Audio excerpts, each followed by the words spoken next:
कांग्रेस अध्यक्ष मल्लिकार्जुन खड़गे ने राहुल गांधी को बीजेपी नेताओं के बोल के खिलाफ प्रधानमंत्री को चिट्ठी लिखी।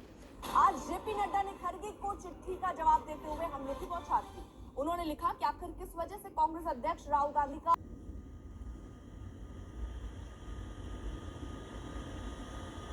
हेलो इमरान जी, आवाज पहुंच रही है? जी, मेरी आवाज जी आ रही है आवाज जी जी।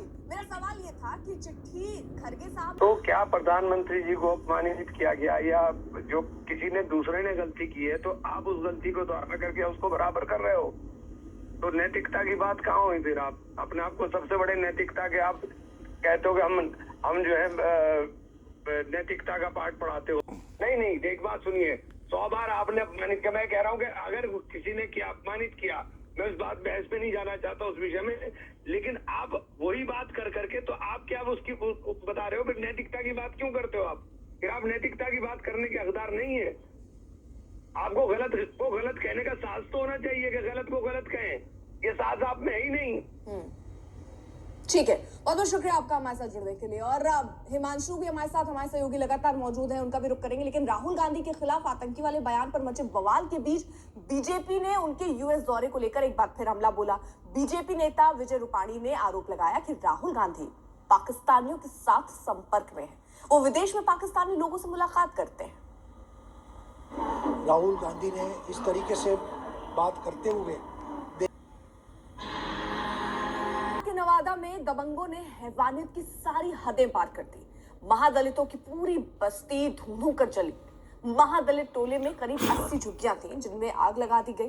पुलिस के मुताबिक 20 से 21 झोपड़ियां पूरी तरह से जलकर खाक हो गई, जबकि पीड़ित कह रहे हैं कि महादलित टोला में जितने झोपड़ी थी सब जल गए।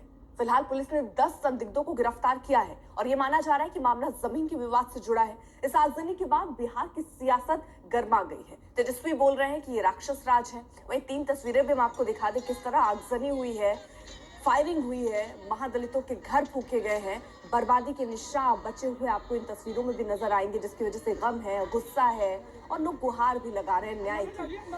कौन इसके लिए गुनहगार है? 10 लोगों को फिलहाल गिरफ्तार किया गया है, लेकिन सरकार पर, प्रशासन पर अब सवाल उठने शुरू हो गए हैं कि आखिरकार कैसे इस तरह से just because somebody belongs to a lower caste, और नामो निशान मिटाने की कोशिश poor people, घर जलकर खाक हो गए हैं। तो ये हैवानियत की तस्वीर बिहार में नजर आती है, जहां पर पहले फायरिंग की गई, बाद में आग लगा दी गई उन झोपड़ियों को और अब कई लोगों के आशियाने उजड़ गए। नवादा में फायरिंग हुई, आगजनी हुई, महादलितों के घर फूके गए, बर्बादी के निशान दिख रहे हैं, गम, गुस्सा, गुहार लोग लगा रहे हैं इंसाफ की। 10 लोग फिलहाल अभी गिरफ्तार हुए हैं, लेकिन लोगों का आक्रोश और गुस्सा अभी खत्म नहीं हुआ है।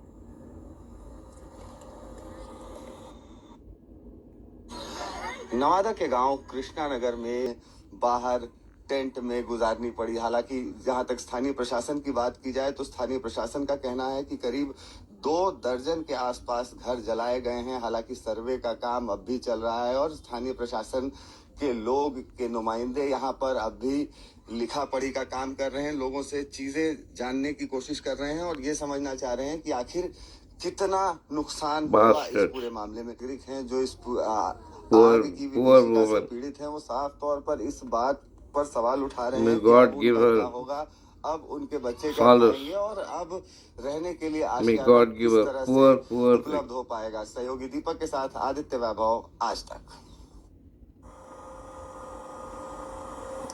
तो 3 तस्वीरें भी आपके सामने हम रख रहे हैं। 80 घर जलकर खाक हो गए हैं। दबंगों का ये जमकर तांडव चला। हालांकि 10 लोग गिरफ्तार हुए हैं, लेकिन अभी भी न्याय की गुहार उठ रही है। लोग अपने घरों को छोड़कर ऐसे रोने और बिलखने को मजबूर है, क्योंकि पूरी की पूरी पैसा था, रुपया, आधार कार्ड, वोटर कार्ड, सब कुछ हमको जरा दिया। कोई एक मोबाइल था, वो मोबाइल ले लिया। कोई एक अति नहीं रहने दिया घर में। Curse और कहा the people who did this to this poor woman. जरा देंगे भी, तो हम लोग जान के खखर से भाग गए।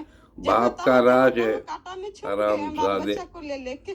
कोई भी हम लोग के साथ नहीं था। घटना ये है क्या, यहाँ पर पहले से टाइटल चल रहा था और उसी टाइटल के क्रम में एक फिलहाल ये कैसे ही हैवानियत, ये सवाल भी उठ रहे हैं कि आखिरकार दबंग आते हैं और पूरी की पूरी बस्ती को खाक कर जाते हैं। वक्त एक छोटे से ब्रेक का है, आप देखते रहिए आज तक।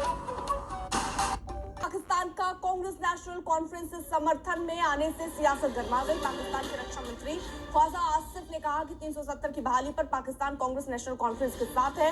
ख्वाजा आसिफ ने यह बयान जियो टीवी के साथ इंटरव्यू में दिया है। फिलहाल वक्त एक छोटे से ब्रेक का, आप देखते रहिए आज तक। Presented by